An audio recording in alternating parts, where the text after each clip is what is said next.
What's up, guys? It's Ace Coleman, and I'm here with the Champion Blueprint podcast. And today's guest is Kyle Douglas. Kyle's from Ogden, Utah, and he's a professional archer. He's won many tournaments and titles, and he owns a bow shop. So, first off, how's your morning going? Oh, not too bad. Just getting ready to head down to the shop. Right, cool. So how'd you get started in archery?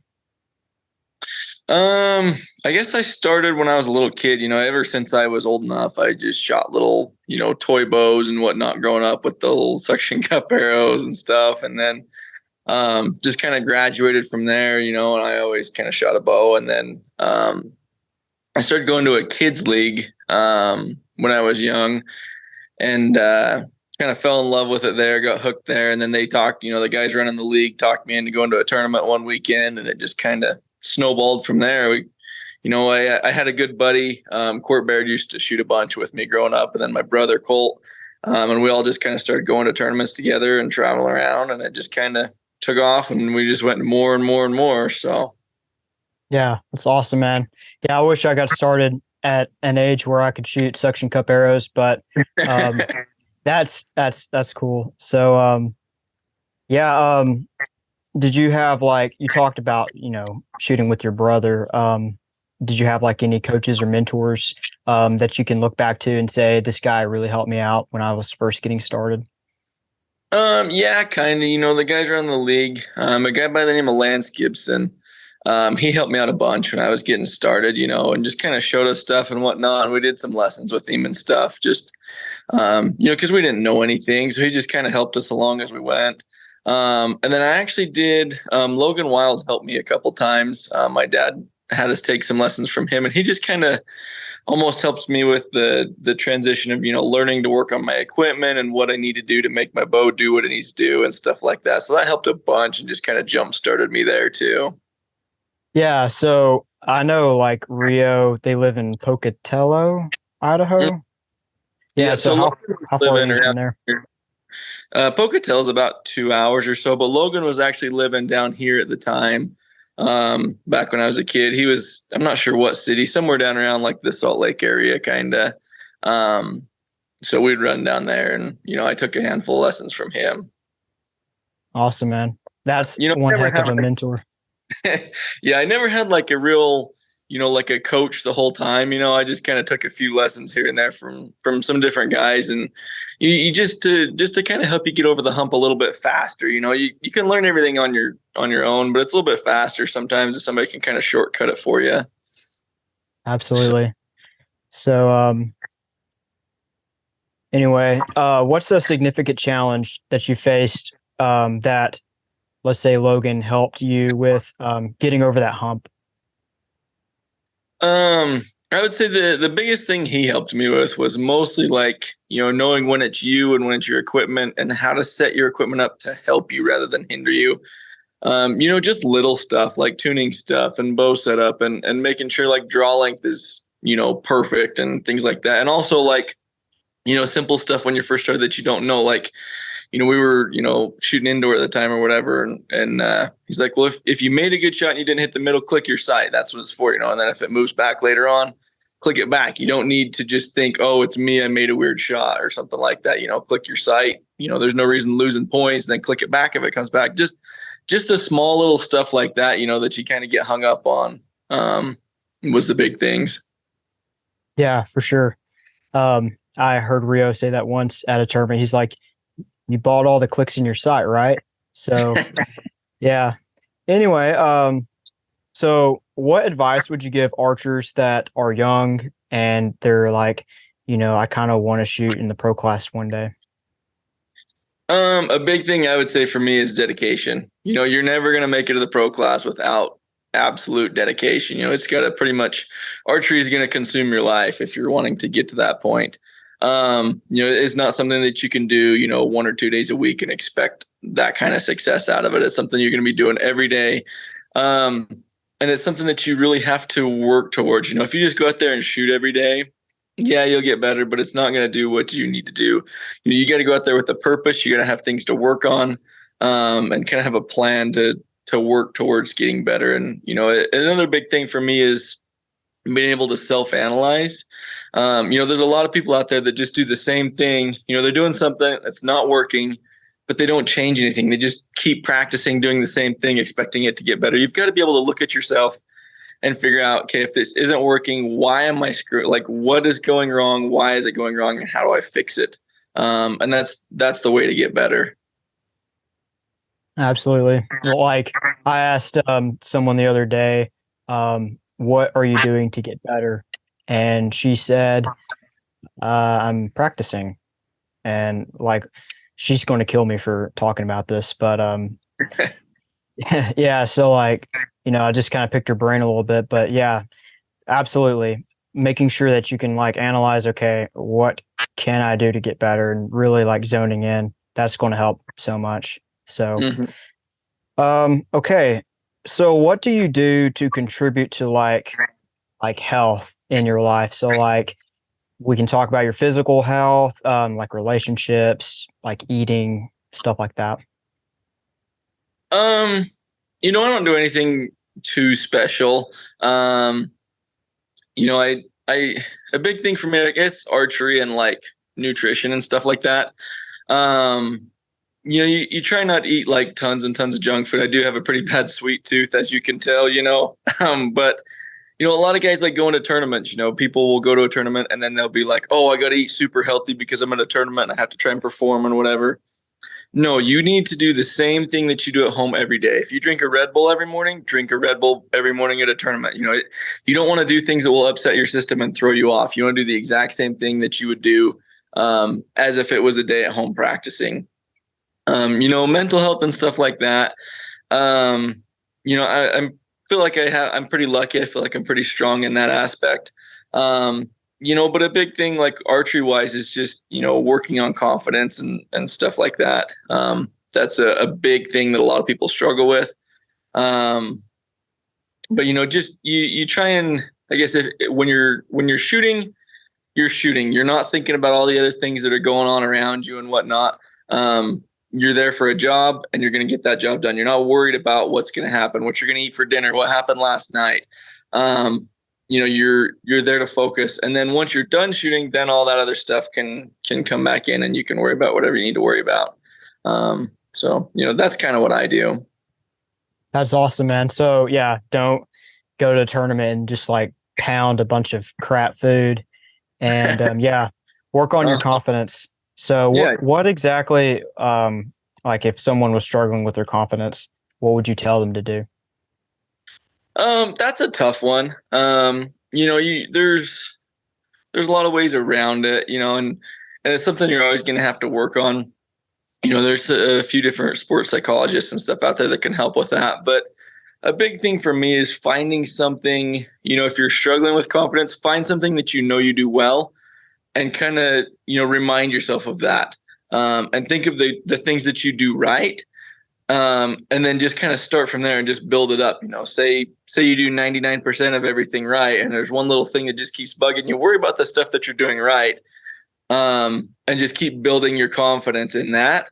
And then slowly it will just start to get better and better and better. As you improve the things that you're working on, or even if you're working on something and you do it right once, focus on the one time that you did it right and try and repeat that. Think about the feeling of when you did it right, not what you did. Think about how you were feeling when you did it. And then you try and dwell on that rather than the times that you do it wrong. And then it'll slowly start to get better. It's a long process. It's not something that's easy for anybody. But you try and focus on the good things the most that you can. Awesome, man. Yeah, I can imagine, especially if you're at a tournament, and you're focusing on like really like bad things you're doing, you're probably just going to snowball and, suck. But yeah, so cool. Let's see here. Do you have any like habits that you do every day that like if you didn't do them, you would feel like your day is going off, God, I don't know, I'm trying to think of anything. Nothing that like stands out off the top of my head. I mean, I'm sure there's little things I just, subconsciously do same every day, but nothing. I don't have like a extremely set routine or anything like that. It's awesome, man. I mean, that's the joy of life, right? So, okay, we're going to get into some very detailed questions. So if the viewers don't understand, just DM me and we'll talk about it. But so a lot of guys, like with the way you shoot a bow, they think it might be odd or it might be like wrong or whatever. Can you explain how you shoot your bow, like what your shot style is and why it works so well for you? Yeah, so basically I'm a command shooter or a puncher or whatever you want to call it. I'm somebody that triggers the release when the sight picture is lined up the way I want it to be. I'm not shooting a hinge. I'm not shooting a surprise shot. When my brain says go, my thumb pulls the trigger. There's no hesitation, no delay, no nothing, which, a lot of people are going to say is the wrong way to do it. You can't do it that way. You're going to get target panic.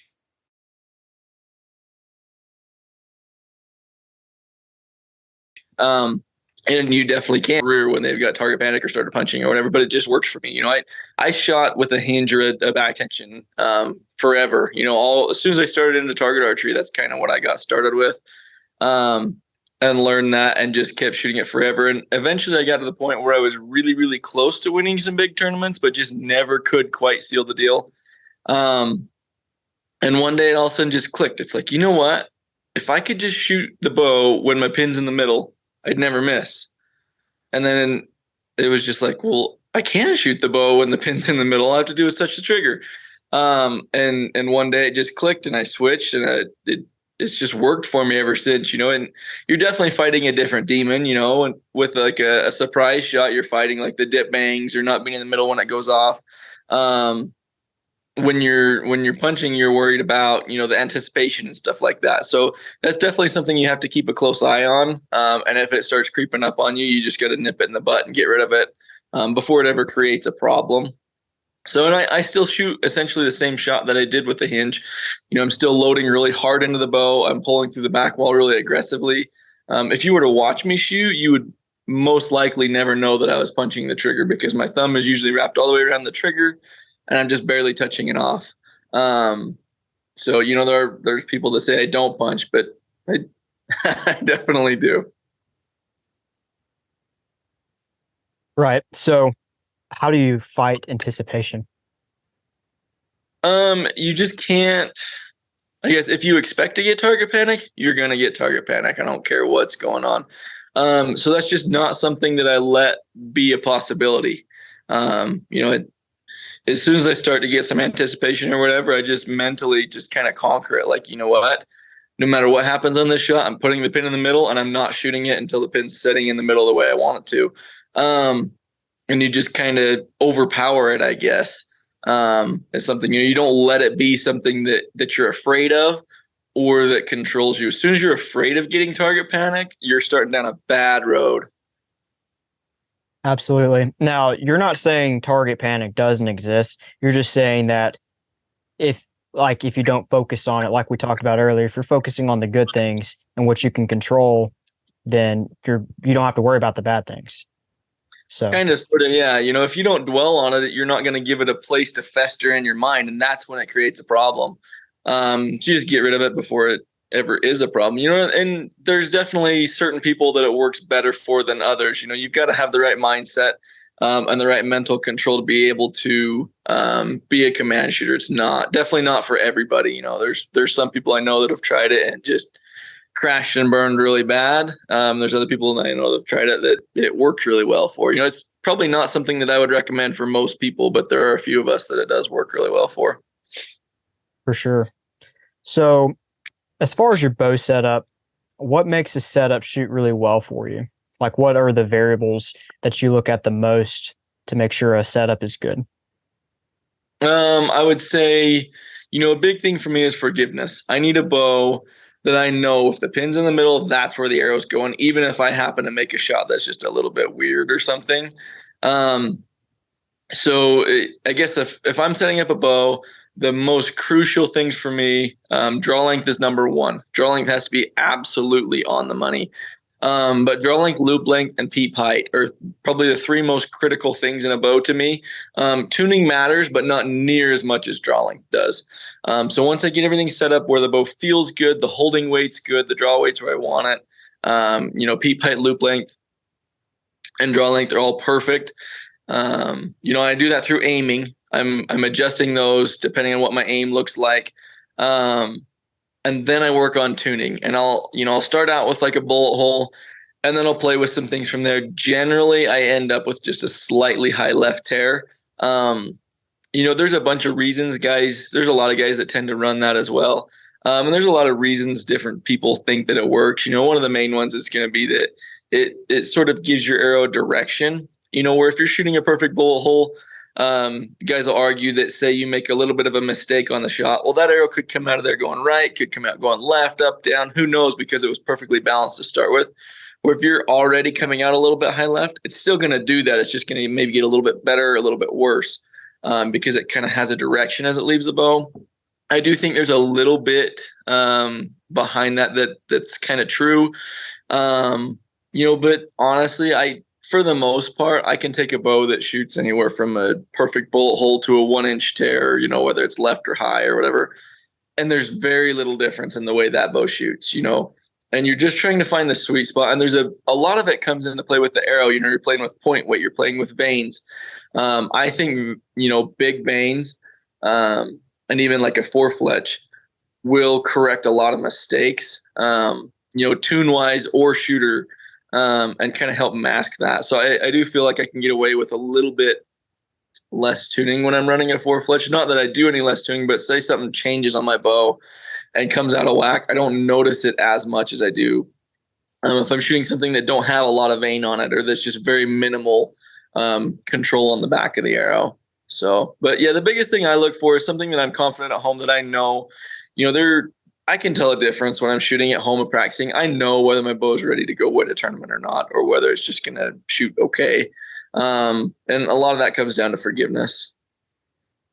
Awesome, man. Dude, like that's dropping bombs, man. Like a lot of guys that they'll tell you need to have a bullet hole. And I have probably, if I go back myself and I look at setups that shot the best, they were not perfect bullet holes. Like I can vouch for that. Yeah. So yeah, the first time that I won Vegas, I actually had probably about 1.5 inch tear, mostly left with a little bit of high in it. But yeah, it was just like 1.5 inch tear the first time I won Vegas. But when I first set that bow up, I'm shooting indoor, which tuning matters, but not as much. When I first set that bow up, I just started shooting amazing right off the bat. I was actually in a hurry to get to the range that night because it was going to close. So I just slapped my bow together, kind of eyeballed everything, and went and shot it because I just got the new bow. And it shot amazing right off the bat. So then I just never touched it after that. It was shooting so good, I never messed with it. And, the day before we went down to Vegas, everybody was checking all their bows and stuff at league night that night. And we were getting everybody's bows tuned up and whatnot. And they're like, why don't you shoot your bow through? I'm like, I don't care what my bow shoots through paper. It's shooting good. And they're like, well, just shoot it. So I shot it through, and that's what it tore. And everybody was like, you're really going to Vegas with the bow shooting like that? I'm like, the bow's shooting good. What is tuning it going to fix? And it worked. Exactly. So I would definitely say that you're focused on the results, the forgiveness, and not necessarily like what you see like through paper. So exactly. Yeah, I'm not a guy that everything has to be by the book. I care about what happens downrange. And anyway, I got to get the arrow to the middle, I can get the arrow to the middle that way. I don't have to have a bow that's perfect, or a Phorm that's perfect, or shot execution that's perfect. At the end of the day, if you put the most arrows in the middle of the target, you're going to win the tournament no matter how you do it. That's right. Awesome. So, you talked about the variables that you focus on the most, which is draw length, peep height, and loop length. So, what are the variables that you spend like not that much time on? Trying to think. There's a lot of little things that you do to a setup to really make it shoot well. Just small stuff from like, maybe moving your knock point up or down the string to see if it holds a little bit better in one spot or the other. I play with holding weight. Holding weight's pretty crucial for me, but I play with that some. I'll play with just different things, maybe rest timing a little bit. I'll play with torque tuning some. Some bows I've actually found that shot really, really well torque tuned. Other bows I found that didn't shoot quite as well. And I don't know what was behind that.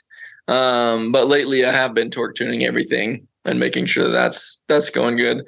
Even down to as small as stuff as like grip angle and things like that, just trying to tweak every last little ounce of accuracy and hold that I can out of a bow.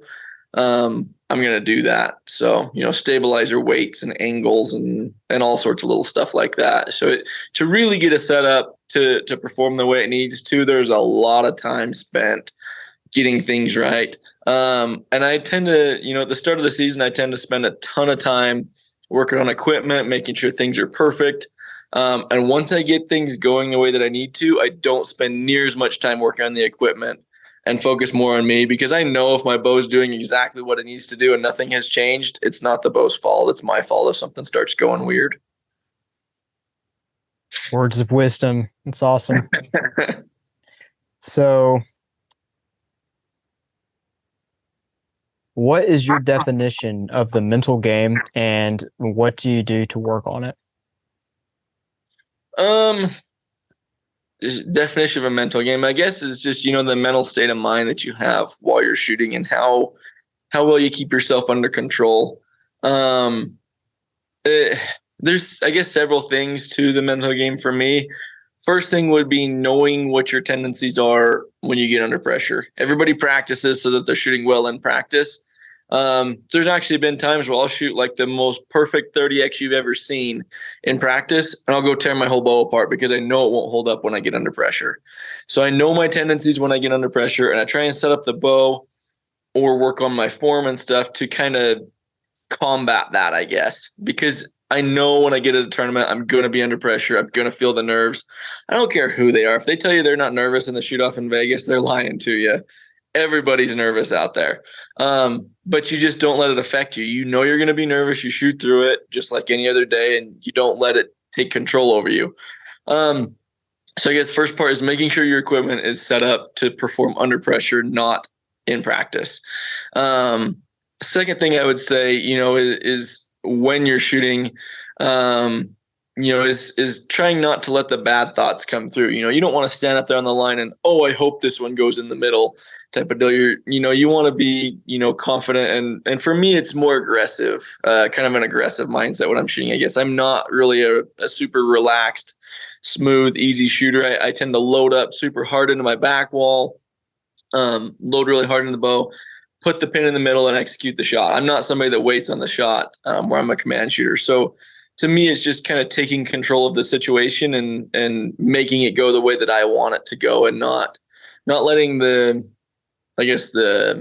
bad thoughts creep in, trying to replace the bad thoughts with good thoughts. And, confidence is always a huge thing. If you're not confident in yourself or in your equipment, it's going to be really hard to do well. But as far as working on the mental game, a lot of it comes in practice. You got to be knowing that you're shooting well and confident at home.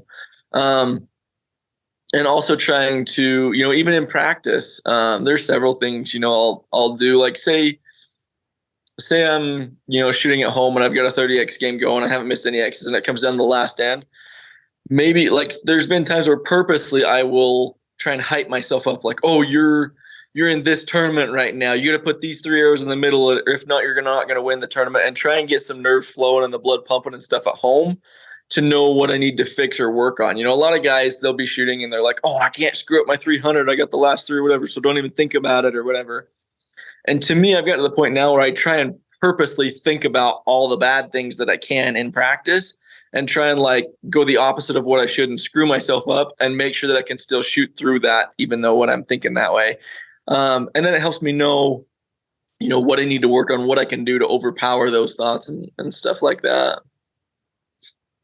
Wow. Yeah. A lot of people trying to, shoot a perfect score, and, they'll, perform the way they would at a tournament, but you go a step further by hyping yourself up and trying to create anxiety and pressure to see what happens, and then making adjustments from there if necessary. Exactly. Yeah. Because when you get to a tournament, that's going to happen. So why would you try and make everything perfect in practice? You're trying to replicate the tournament situation. And, it's different for different levels of archers. If somebody's trying to shoot their first 300, don't try and screw yourself up when you get there. Just get that done. But once you hit the level that you're expecting yourself to shoot perfect scores, and that, on a normal day, that's what you're going to do, then try and throw that in the loop, and try and make it so that you can beat that. You can still shoot a perfect score even when you're screwing with yourself. And then you'll start to build confidence because even when things aren't perfect, you can still do what you need to do. That's awesome, man. Next question. What is your favorite tournament victory? I would probably have to say the first time I won Vegas is the biggest one for me. That was the first major tournament, I guess, that I'd ever won. I'd won a bunch of tournaments, but nothing like really, really big before. So that was really cool. Just all the support that I got from that. And, that kind of changed the course of my career, course of my life, I guess. I was just getting done with school. I was getting ready to graduate from college with a mechanical engineering degree. And the plan was just to kind of, get a job and be an engineer and do archery when I could. And then once I won Vegas, it opened so many doors for me. It's like, you know what? I'm going to try and ride the archery thing out for as long as I can. And I guess I'm still riding it out. That's awesome, man. So, yeah, where'd you go to school? I went to Utah State. Cool, man. So did you just go for like 6 years or so?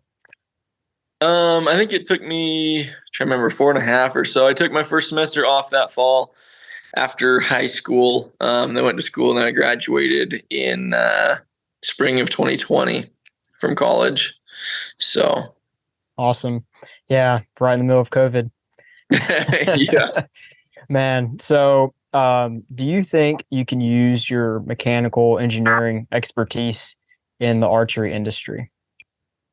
I definitely think so. Yeah, and a lot of what it taught me going through school was a different mindset, a different way to think about things. You look at things as an engineer rather than as a consumer, I guess, and how things are built, why they're built the way they are, and how to make them better.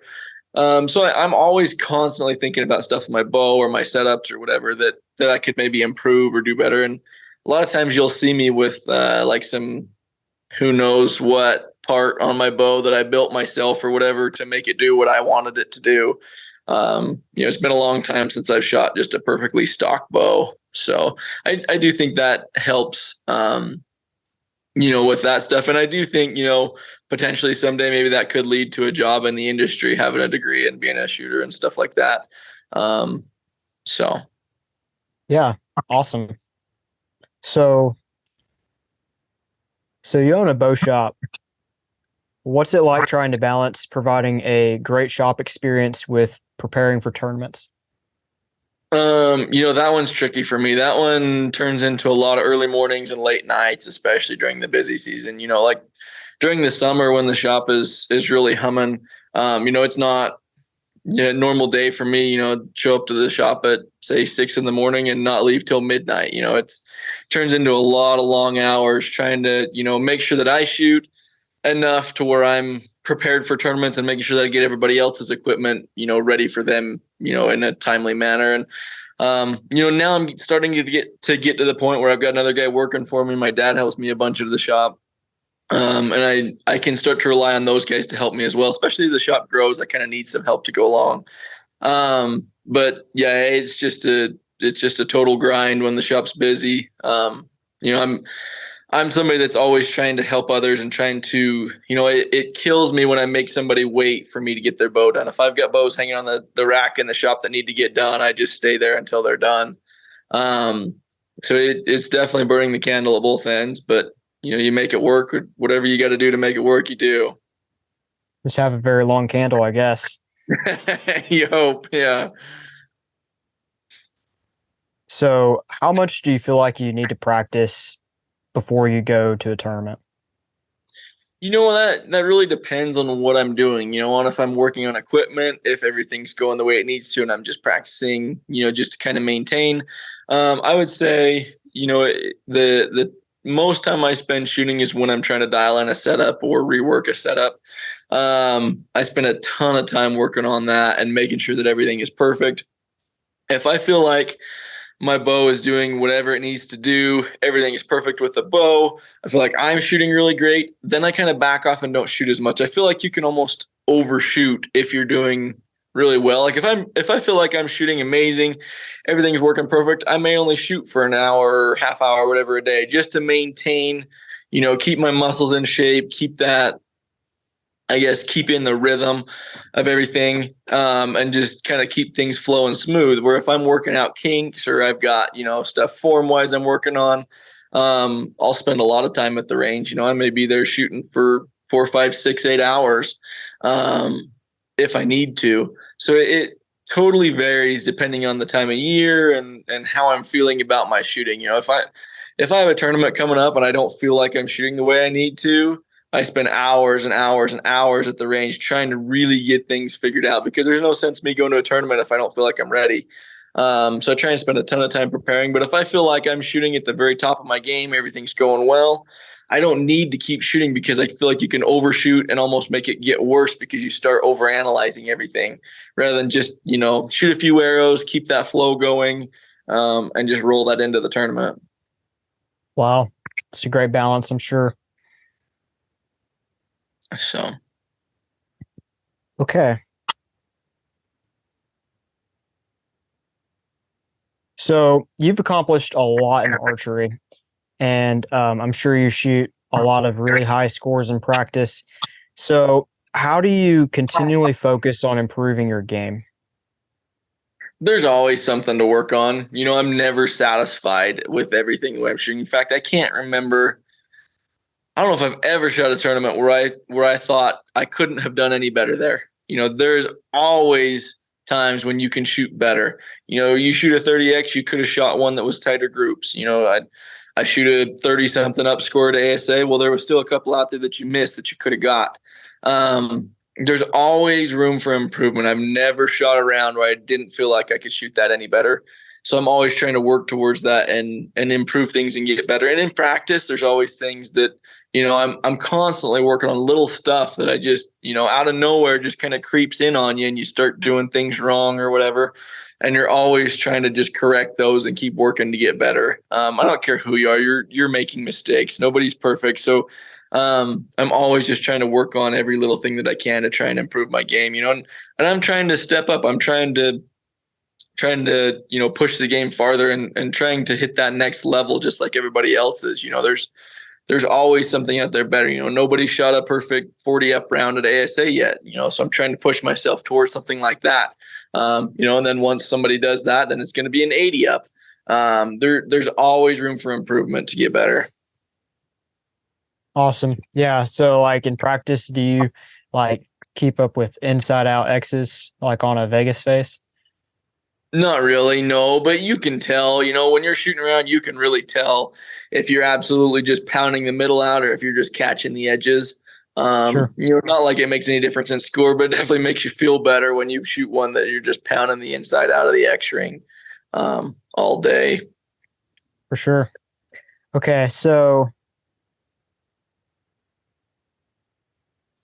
do you ever find yourself like just showing up for a little while and you're just not seeing any growth? Like in practice and stuff? Sure. Yeah, so there's definitely days I'll go to the range, and whether I'm, super tired or whether something else is going on or who knows what, that you just get there and nothing is productive. You don't feel like you're getting anywhere. You're just shooting almost just to shoot. Some days there's just no point. You might as well turn around and go home rather than make things worse. Other days I feel like I can get it turned around and tell myself, why am I here? Why am I doing this if I'm not trying to get better? And then I can kind of turn around and actually work on stuff. So I'll kind of try that first. If there's nothing I can do and I'm just kind of down and out that day for whatever reason, I might as well just go home because I'm not going to get anything accomplished while I'm there. You heard it from the man himself. You can take breaks. So, Yeah, we have a few questions from the audience that we'll go ahead and run through, and I'll shout out those people. Let's see Or here. Okay, Cody Krug says, what tip weight running for indoors? Running 225 out front, but switching to 125, 150 could be more forgiving. So, yeah, what tip weight are you running indoors? so for indoors, on my triple X's, I've been running 200 grains for the tip weight, and then on my 9.3s, I believe I've got like 180 in those. So typically anywhere from 150 to 200 is what I will run for indoors. And I have an additional question to layer on top of that. How long are your arrows for spots? They're short. I can't remember the exact measurement. I want to say their carbon to carbon is like somewhere around 25 or so.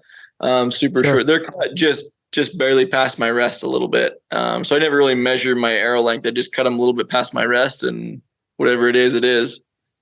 Awesome. So, a lot of guys you'll see, especially indoors, they'll run like super long. Like if it falls off, they can put it back on their blade or whatever.